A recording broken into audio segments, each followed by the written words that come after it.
What is up, everybody? Welcome back. You're listening to the Introverted Nerd Watches. I am your host, Reese, and today is Tuesday, so you know it's about Fear the Walking Dead. And in this episode, I watched Season 4, Episode 5, Laura. We get the John Dorie and Laura Naomi episode. We get the backstory. And before we get into it, let me just tell you that you should subscribe to the podcast. It's available on Apple Podcasts, Google Play, Stitcher, and anywhere else you get your podcast. So make sure you subscribe and rate and review the podcast for me, because that would be nice.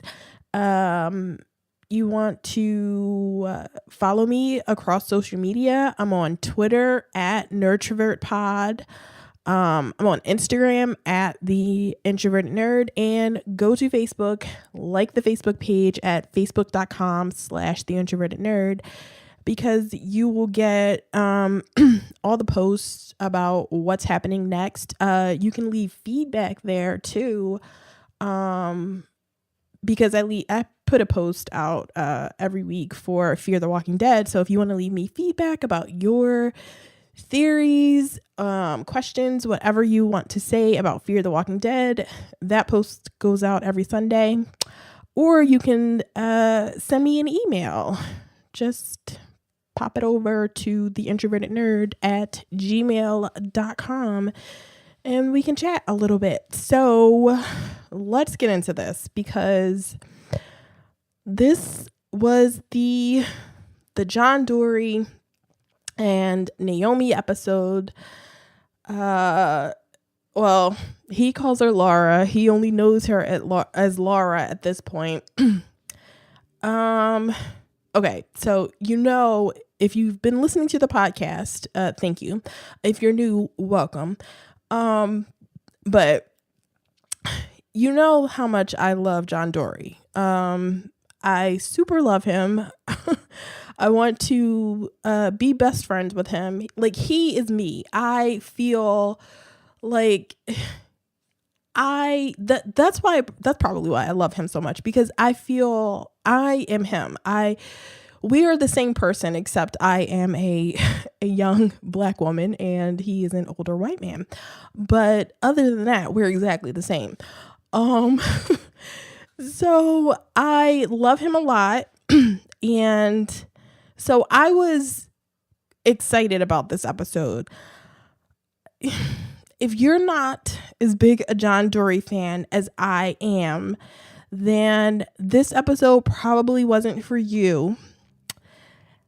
And even as a fan of Dorie, I can admit that this episode didn't do a whole lot to advance the story. Nothing we found out in this episode about John Dorie is not something that we could have sort of guessed for ourselves based on what we saw in the first 4 episodes. So I mean, and even Naomi,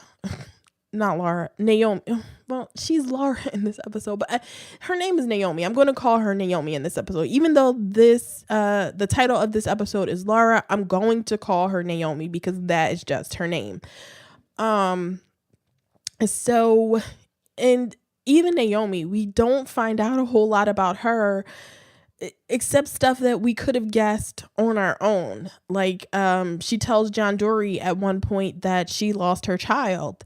Well, the first time we meet her, when she holds up Madison and Madison asks about is she missing a child or something like that, and she got this like really haunted look on her face, and she thought Madison was like trying to play a trick on her.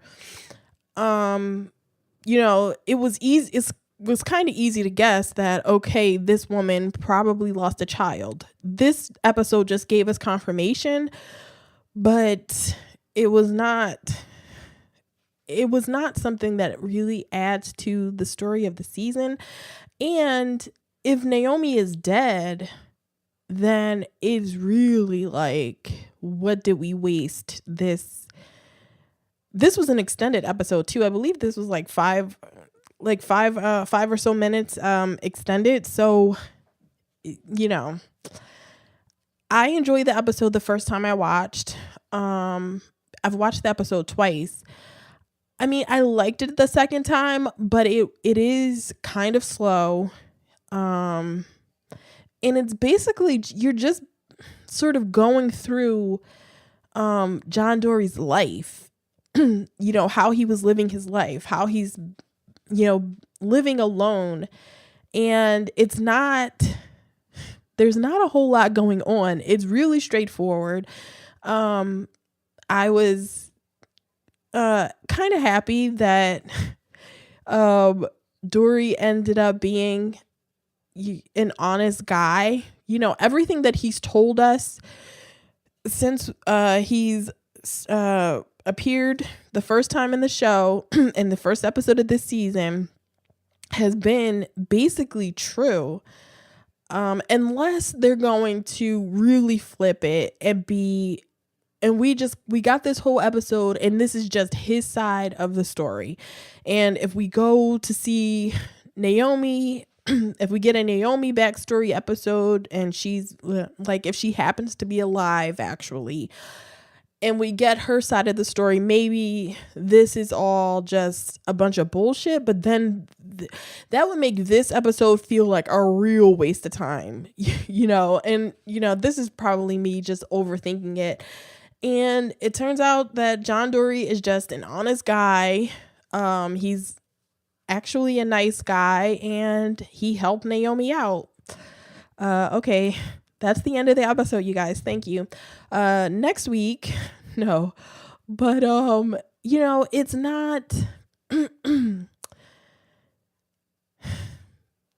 even on Twitter last night, there wasn't a whole lot to say. It was just, I still have questions. I want to know why John Dorie wound up, I keep calling him John Dorie. I want to know, I can't just call him John because that just seems too plain and whatever. This is not that important, but it's just my neurosis, whatever. But I want to know why he left his seemingly nice place. Because he had a good thing going on. I don't know, why he wouldn't just take Morgan back to where he lived, especially now that Naomi is supposedly dead. Just take Morgan back there and they can just sort of live the, what's the cheesemaker's name? I forget the cheesemaker's name, but Morgan's cheesemaker that taught him the Aikido. He and Morgan can just sort of live there in, happy solitude, killing walkers, not having to be around anybody else. And, Morgan can build another prison and they can, when they find people, they can put people there. And Morgan can just relive the cheesemaker life and everything will be good. But, I don't know. Because he does really have he has a cabin in the woods that sits on a river. He has like a big supply of water. He has like what is that? The water, I don't know if it's a filtration system or something like that. He doesn't have running water in his house. But he has a big, supply of water, fresh water that he can use. He has electricity, so I guess he has some sort of generator or something. He lives by the river, and that's causing problems in this episode because zombies are falling off a bridge and they're floating down the river, and they're coming to his house. But if he can fix up the hole that's there, then he would be pretty good. He forages in the woods around his house, berries and whatever else is there to forage. I don't know shit about foraging. And he fishes. So he he has a really good thing going on. He has trenches dug around his property. Like, well, I don't even know it's all the way around. It's just in front of the riverbank, so that if walkers come up, they'll fall in and he can kill them there. Like, he has a really good setup that and that was interesting to see. So, I liked that. I don't even know what else to say. I mean, I have notes. He has a routine down. And when I was watching the first time, I was like, what is he doing all this stuff for? Like, why does this even matter? But somebody on Twitter was saying that the routine, because I didn't even think of this, the routine might be a good thing for him. It might be a nice thing. Especially when there's so much chaos around, the fucking apocalypse, that having a routine the way that he does could be like really calming and comforting to have, this schedule of things that you do every day that make it seem, that make your life seem normal. So, I forget who it was on Twitter. I'm sorry that I didn't, and I don't have my iPad in front of me right now. I'm sorry. But, and I was thinking about it. I was like, yeah, it does seem like a really good thing to have this kind of routine. And he has the Billy Bass fish, the singing fish. He rigged it into his alarm clock so that it goes off and it starts singing "Take Me to the River." It was so funny. I was like, of course John Dorie has a singing fish waking him up in the morning. It was great, I was not expecting that. And the last time I've seen that bass fish was on The Sopranos, and that was not a good thing. Like, Tony was seeing that fish. Was he seeing that fish? Was it before he killed Big Pussy or after he killed Big Pussy? I forget. If you've never seen The Sopranos, go watch that. There's a character named Big Pussy. So the last time I've seen the Billy Bass fish. I was calling him a bad fish. Bass fish is on The Sopranos, and that was always a bad omen. So when I saw that, like, even though it was a fish singing "Take Me to the River," and I kind of loved it, and I can't get that song out of my head, like, all day long, I was like, "Take me to the river."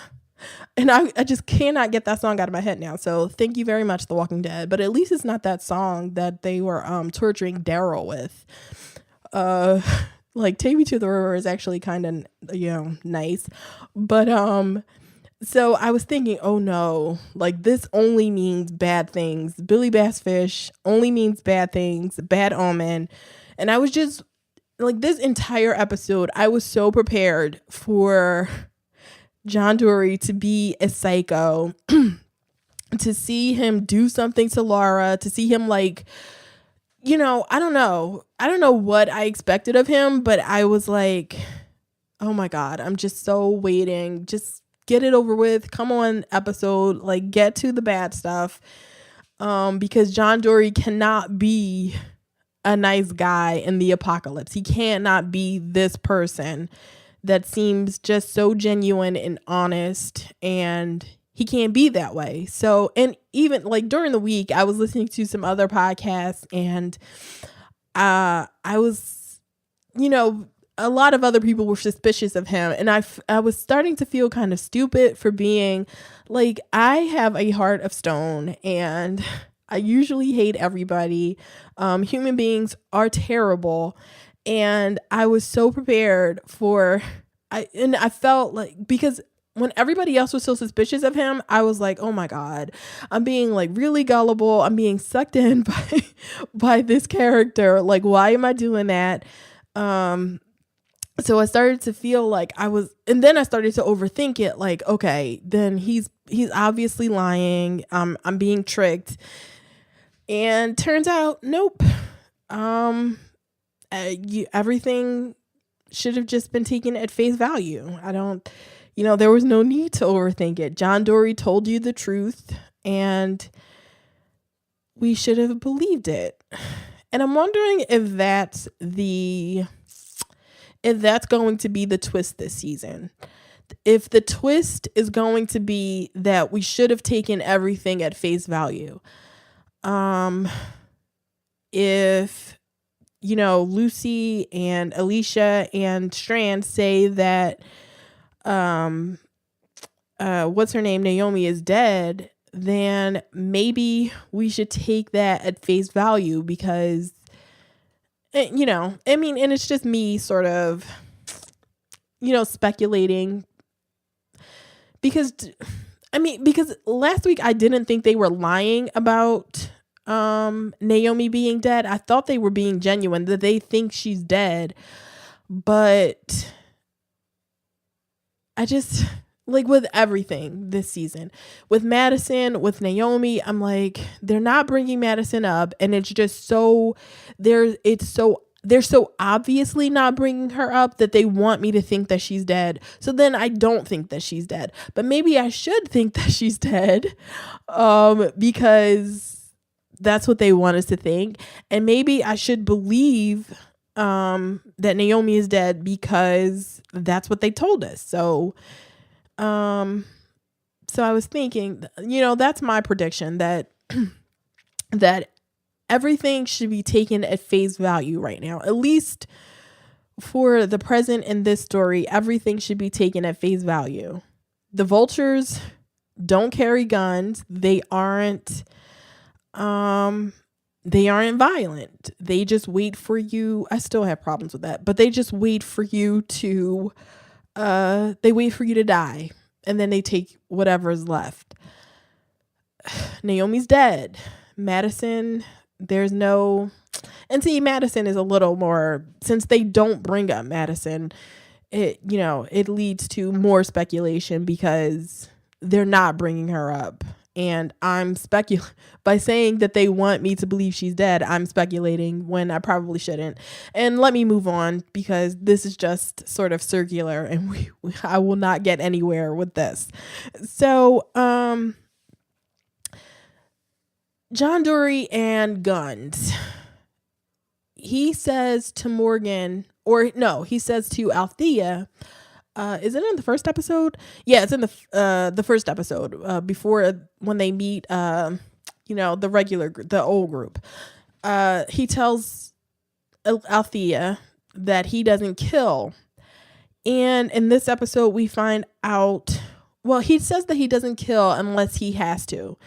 In this episode, we find out that when he was a cop, and actually it happened when he was off duty. He was coming back he used to be a trick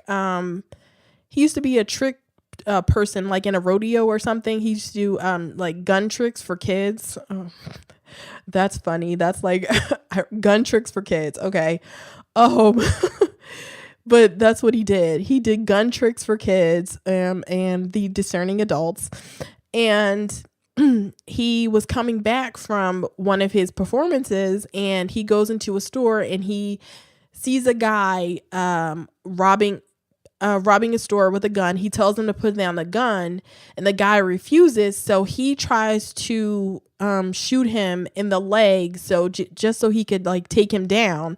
And when the guy turns, he shoots him, and he hits a major artery, and the guy bleeds out.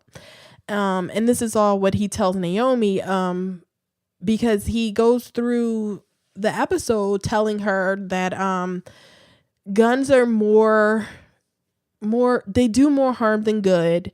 And especially now in the apocalypse, they draw more walkers to you than, so he doesn't even carry it with him. Which is, Naomi is not a fan of that.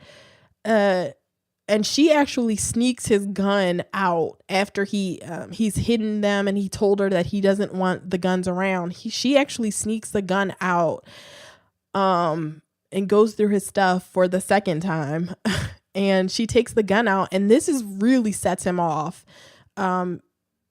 he raises his voice at her and he tells her, he wants the guns away. They're no good. So he is really traumatized by shooting someone. And I kind of appreciate that about him. Not even kind of, I really do appreciate that about him, because he says that this affected his life so much that this is the reason he lives in this isolated cabin in the woods. And it's not because he killed the person, it's because of the praise he got for killing that person. And I really love that about him, that it's not a preachy, it's not a Morgan type of all life is precious kind of thing. It's not a preachy thing, but it's more of his sort of personal code of, this person, I wasn't trying to kill this person, and I'm not going to celebrate killing them. And I really love that about him. If they could Morgan needs to be taking lessons from life lessons from John Dorie. That's what needs to happen, because this is the kind of thing that I have been I wanted Morgan to be John Dorie. So yeah, because he moved away from his town, and he comes from a small town anyway, but he moved away from his small town to the woods just because people were praising him, and they thought he was a hero for killing that person. And even when Naomi asks if he killed a bad guy, he says he doesn't like to define people that way. I really like him. If that wasn't clear already, I really like John Dorie. And Naomi actually says that, when he's still really upset about it, she says that it doesn't matter how much people, tell you how you should feel about what happened. It only matters how you think of yourself. And this is, I think this is for both of them. She lost her child. She doesn't say anything else about how she lost her child or when, but I feel like that was about her too when she says that to him. She is thinking that she failed. I'm guessing that she thinks that she failed her child. Obviously, if her child died, that's how you would feel. And it doesn't matter how many people tell you that it wasn't your fault. It only matters how you feel about what you did and what happened. So I like that about both of them. And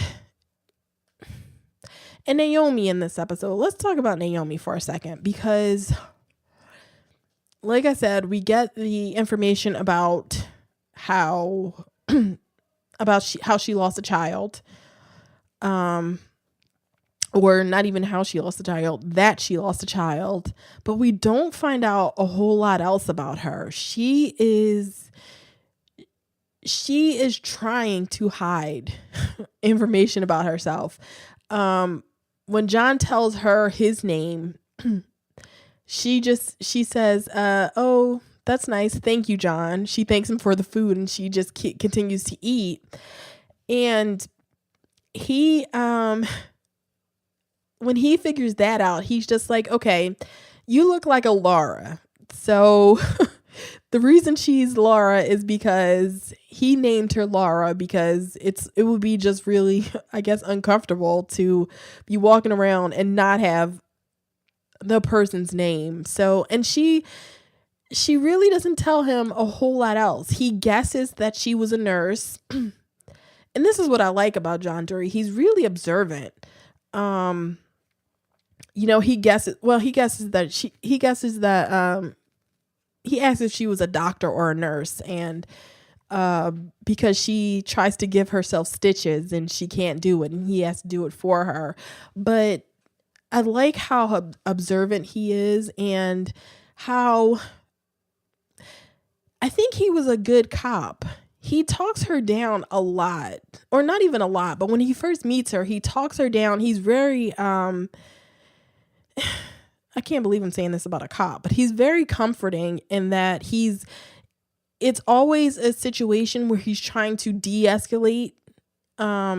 He never, the only time he gets upset is at the end when she steals his gun. But even in the beginning, she ransacks his house, looking for his keys and tries to steal his car. And he is really calm about it. When he sees her trying to do it, he tells her where the keys are. He he offers to give her supplies and help her, heal. And it's really great about it. And it can be, I don't understand how he survived so long. And maybe it's the fact that he comes from a really small town.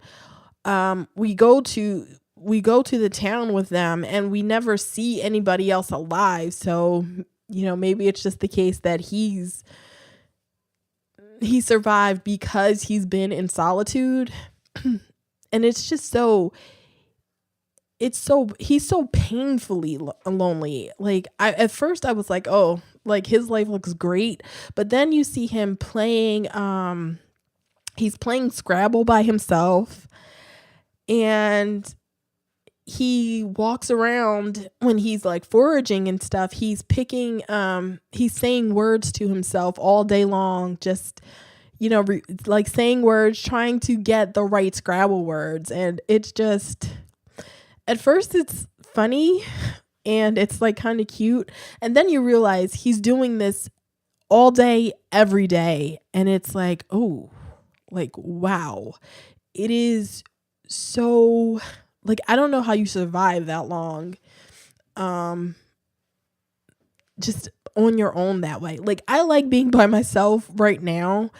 As an introvert, I don't love being around people, but the kind of isolation and loneliness that he's going through, I don't even know if I could deal with that. So yeah, I don't know how I would survive in a real apocalypse, because I like being on my own, but I don't want to be on my own so much that I go crazy from, the isolation of it. So whatever.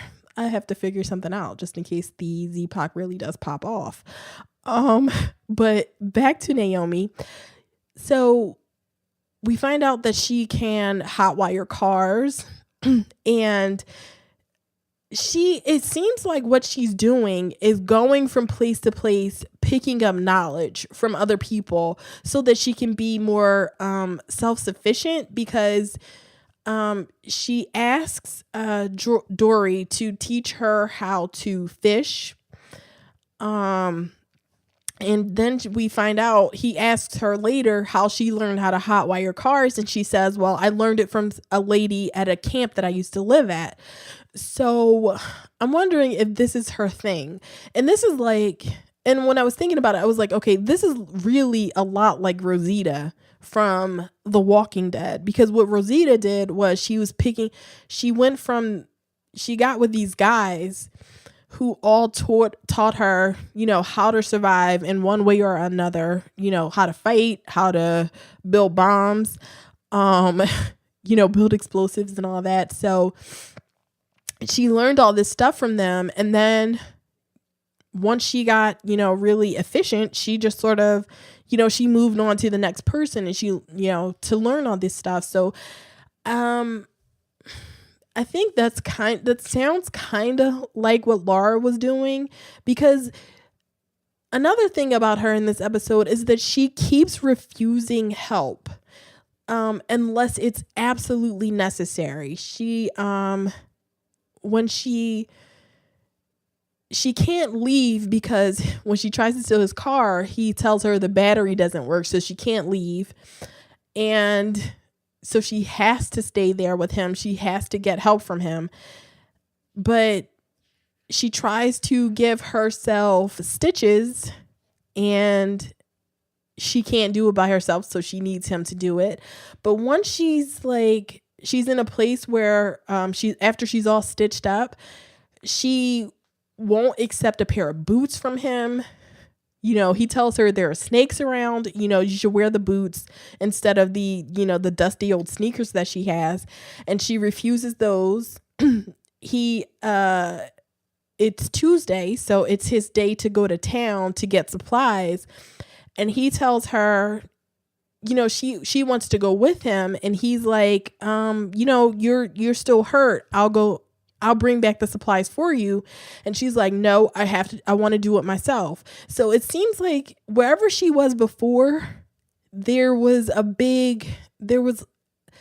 bartering was a thing, and she bartered with the wrong person or something, because the way she refused things, it was like, okay, girl, we get it. Be independent, but you're hurt. And you need help. Like, accept the boots. You can wear the boots. But I guess it's like, I don't want to take anything that this person is going to ask me to pay back, because I don't want to be in debt to anybody. So, maybe that's just the case. So, this is their love story, basically. And I'm not even sure whether Naomi loved John Dorie. She tells him at the end of the episode, actually, we see how she gets sort of integrated into his life. He's doing all the stuff by himself at first, and then they're sort of living the life of this sort of apocalyptic married couple, because, he teaches her how to fish. And then she's the one that's fishing, and they're cooking together, and they're playing Scrabble together. So they're living, it's this really cute sort of montagey type thing that's happening with them. This montagey, love story that's happening. And then she keeps, I think, to keep distance between them, she keeps bringing up the fact that she's going to be leaving soon. And it really, there's a visible sort of change in him every time she does that. And at a certain point, it gets to where I don't even think that she wanted to leave. I don't know why she wanted to leave at a certain point. Once she figures out that John Dorie is being genuine, I don't know why she wants to leave. Because what happens is she floats down the river and washes up on his shore in front of his house, and she has a cut in her side. I don't know whether she got cut because she was in an accident or whether somebody stabbed her, and she never tells us. So she washes up and she's really hurt. And I get at first why she wants to get away. You're here with this strange guy. But then once you're in his house making brittle with his candy, all the fucking candy that he has, he is going to have so many cavities. It's a problem, the amount of candy that he eats. But once she's there making brittle and eating popcorn with him and watching movies every night, why does she want to leave? Where is she going? She ends up, trying to steal from Madison and them. So why wouldn't you stay? What happened to her? I hate asking these questions. If she's dead, then none of this matters. And that's kind of the frustrating thing about this. The fact that she might be dead and we might not find out any more about her. So none of my questions would matter. And that's going to really piss me off. If none of this matters, then, it's really hard to talk about it or to even make predictions about what's going to happen later if none of this really matters. And that's kind of the problem with this episode, because we know John Dorie is alive in the present. We don't know whether Naomi is alive, and even still, we don't know anything about her. So everything that I liked about this episode is mostly to do with how sweet and genuine John Dorie was. Naomi for me is still just a whatever character. She is there. Like, she could be anybody. She doesn't have to be Dharma. What's her name? I should probably stop calling her Dharma. Jenna Elfman. That's her name, right? So she doesn't she could be any actress. They could have gotten anybody to play this part. I mean, it's not that she's not like bad or anything. She's a fine actress, but it didn't have to be like, unless she's alive and we're going to be seeing her in the present later in the season, then it didn't have to be Jenna Elfman. So the problem comes in with the zombies, where zombies are falling off the bridge. There was a car that crashed through the bridge. It fell in the water.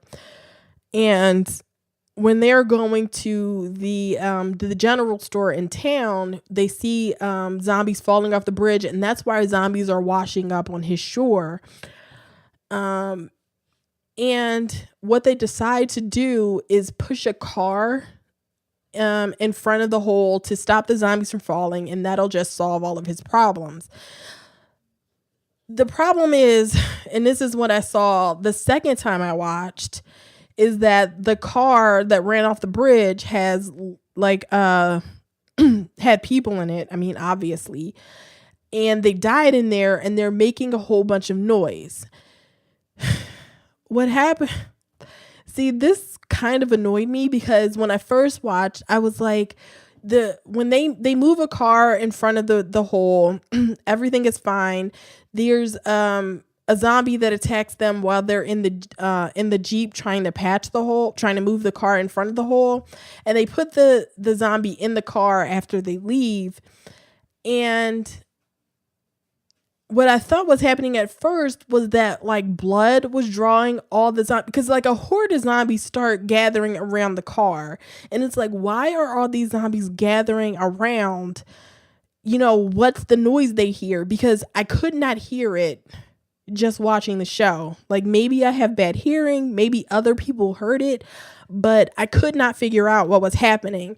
And it wasn't until the second time that I watched that I realized that the car that it's in the water has zombies inside of it, and they're banging on the windows and they're making noise, but it doesn't seem like the amount of noise that you would need to draw this big number of zombies. So this is all sort of convenience. This seems like really convenient. Like, we need this thing to happen. We need a horde of zombies to wash up on John Dorie's shore. And so this is how we're going to do it. What they should have done, and what I've seen other people say, so this is not like, you know, I'm not the first person to think of this, but what they should have done is they had a zombie in the truck. I don't know why they didn't make the zombie fall on the horn or something like that to make noise that would draw everything, because it was really hard to see the first time, like, what was drawing these zombies. And the only thing that happens is they needed the the zombie in the truck so that the zombie could fall on the gear and, I guess, move it into new. Like, this is all like very Rube Goldberg type of thing that needed to happen so that all of these zombies could get down river. It was just, I mean, it wasn't even a cool scene. Like, if this was like a cooler scene, I would be like, fine. The rule of cool is always in effect. But it wasn't. It was just like, we need this thing to happen because we need something to happen. We need some action in this episode. So this is what we'll do. And so when the zombies roll up, this also made me super mad. All these zombies start rolling up from the river, rolling in the river. They roll up from the river, and John and Naomi go out there and they're trying to kill them without the guns. And Naomi hits a zombie in the head. I watched this 3 times. She hits it in the head with a fucking shovel, and the zombie falls down on the ground and is still alive. I'm like, okay, okay, The Walking Dead, Fear the Walking Dead, all of you zombie universes, like, how do you kill a zombie now? Like really? Like, what kills a zombie? Because Morgan has a goddamn stick and he hits those things in the head. You don't see anything like visibly happen, but he hits them hard enough with a stick to kill them. Naomi swings a goddamn shovel, a metal shovel, at the head of a zombie, and it just knocks it down to the ground. So, like, what? The Walking Dead, Scott Gimple, new showrunner, somebody tell me, like, what's the rule here? Oh, it was just so, I was so I was so pissed off when this happened. I'm like, she hit him with a fucking shovel. Like, come on now. I need consistency. Be consistent. Like, I don't care what you do, just be consistent about it. If you're going, you can't have Morgan hitting them in the head with sticks unless we're saying that Morgan's Aikido makes him like especially strong, and so him hitting them with a stick is like an Iron Fist type of thing where he can hit them. And I don't know, it was just like, ugh, like, really, we're not. She hit him with a fucking shovel. Let me get over it. Calm down. Let me get over it. So, and the other thing that really, I was like, I wrote in my notes when this happened, like, really, The Walking Dead, really, this is what we're doing. We're really going with this retcon. So, and when John Dorie gets blood all over him when he like really goes at a zombie. He attacks a zombie, he kills a zombie, and he really goes ham on it, and he starts stabbing it in his head repeatedly. He gets blood all over him and Naomi. And when they get back to the house, Naomi starts telling him, you know, she's really upset that he wouldn't shoot the zombie, blah, blah, blah. So she starts telling him, and it was kind of a throwaway, but she starts telling him, like, you know, like, you could have killed yourself. And he's like, well, I didn't get bitten, and you weren't close to getting bitten either. And she says, well, you got blood all over everything, and I've seen people get really sick just being around this stuff. And she means being around the blood. Okay, we're going to pretend that we didn't see Nick bathe in zombie blood, or we're going to pretend like that didn't happen. Really? That's what we're doing now. We're going to, and it's like, I was really mad. And see, this is a whole thing from The Walking Dead. This is just, they're trying to retcon this to make it like it's always been this way. People could get sick by zombie blood, and it just so happens that in this season of The Walking Dead, this is the first time it happens. And then we bring Naomi on to say that she's seen people get sick just being around zombie blood. It's like, okay, I'm going to accept it now. Like, this is it though. You cannot go back. You cannot have people walking around putting blood on themselves and whatever. But whatever. Back to the zombie attack on the shore. This is another thing that made me mad. Okay, so not only does Naomi hit a zombie in the head with a shovel, nothing happens. Then she gets attacked by at least a half dozen zombies. Probably more than that because it's kind of dark out, so I couldn't really tell. But she gets attacked and she falls into one of the trenches around, or the ditches around Dorie's property. And she's yelling for him to help. And I'm like, how are you? There are 6 zombies on top of her. and they're not biting her. They're just like, she only has two hands. She can only hold like maybe two of them away at one time, but they're not, nobody. I'm just like, how is she not getting bitten? And this is only so that John Dorie finally is pushed to use his guns. And so we see John Dorie and his guns in action, and he, double fists those things, and he takes all the zombies out around her. And it's like, I mean, that was okay.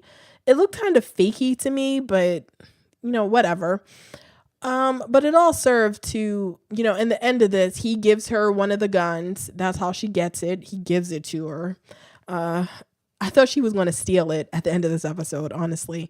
But he gives her a gun, and he tells her if she's going to be leaving that, she needs it. He wants her to have it. So, and this is when we get the moment.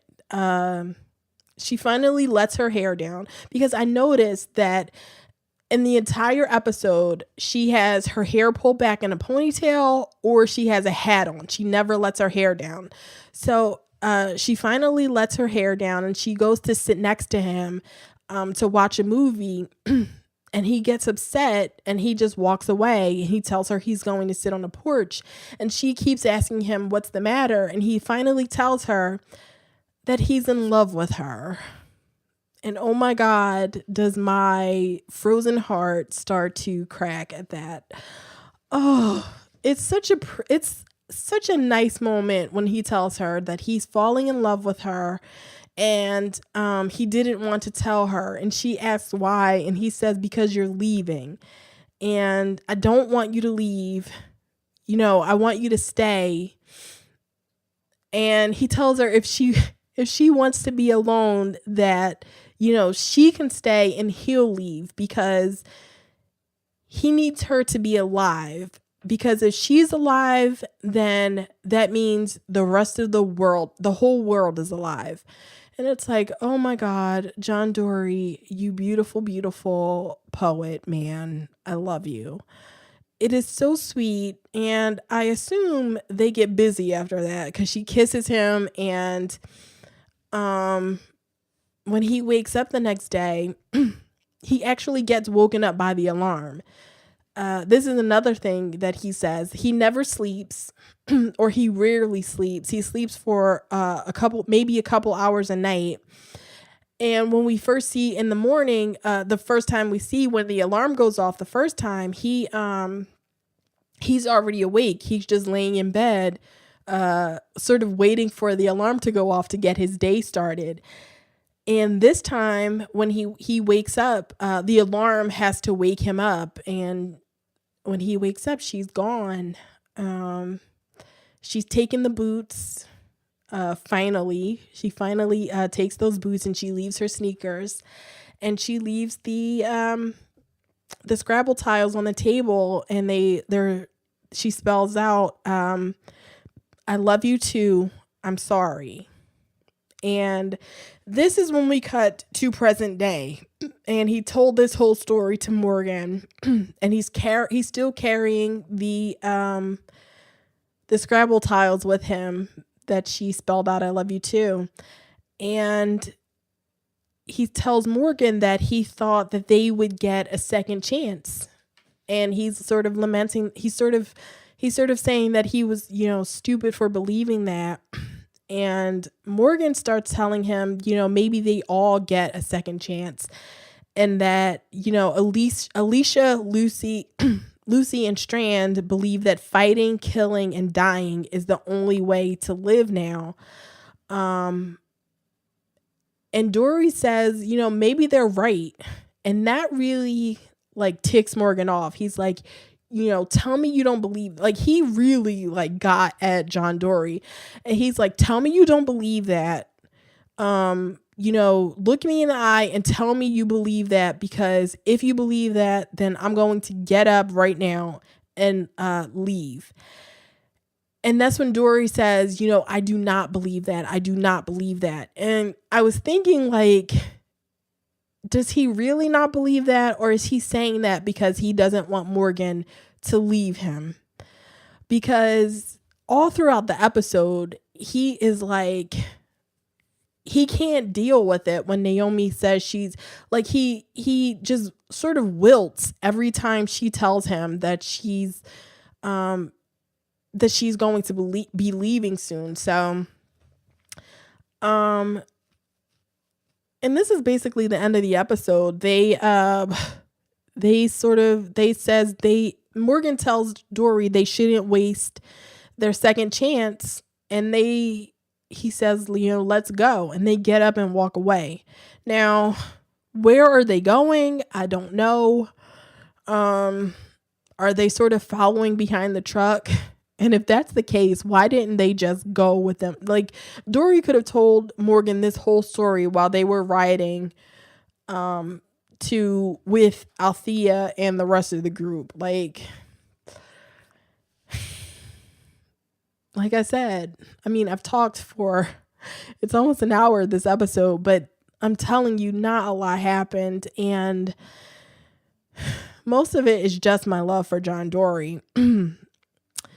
And, that's really it. I don't even know, like, this isn't really connected to the rest of the season. So, you can't even make any predictions for what's going to happen next based on what happened in this episode. This is another problem because this sort of stops the momentum of the season.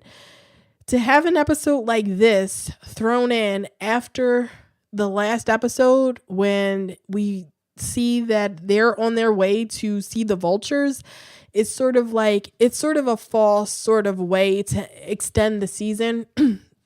It's sort of like, okay, we need to get 8 episodes out of this, and so we need to put this right here.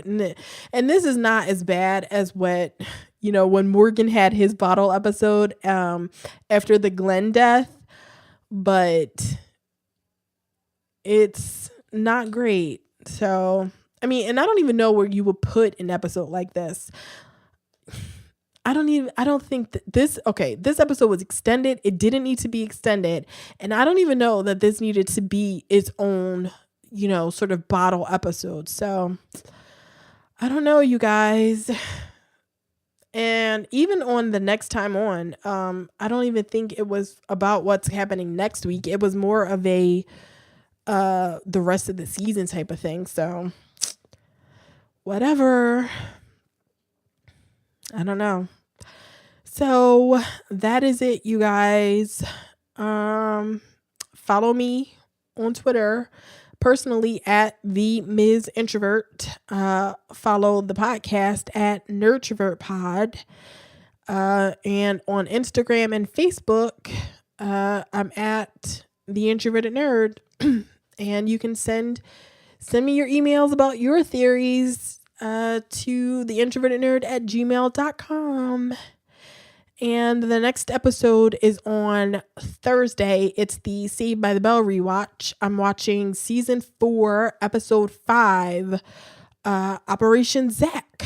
So, join me then. And until then, everybody, laters.